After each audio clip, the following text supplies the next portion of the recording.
Sisi tunamheshimu sana kiongozi wenu Kalonzo Musyoka na chama cha Wiper.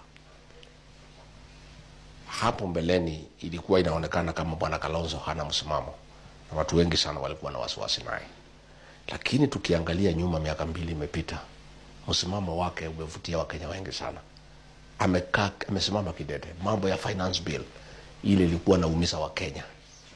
Kiongozi wenu alishawishi wabunge wake wa Wiper ya kwamba hawawezi ungana na William Ruto kuangaisha Wakenya, na wakasema mambo ya finance bill hakuna.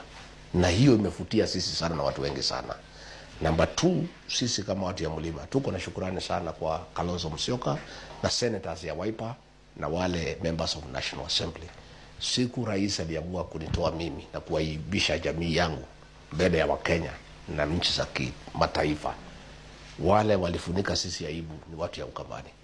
Na sisi tuko na shukrani sana ya kwamba senators wenu Kavindu, Wambua, huyu Manzo pale katika National Assembly wote walisimama na watu ya Mlima, na sisi tuko na shukrani sana. Na hilo jambo limechangia sana uhusiano wetu mpya, na sisi ni watu ya shukrani na sisi ni watu ambao ukitutendea mema hatutasahau.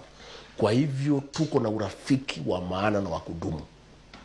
Hata kama kura zenu ni kidogo, hata kama hasifiki ile milioni 4, hilo jambo zilituonesha nyinyi ni marafiki ya kutegemewa na marafiki wazuri.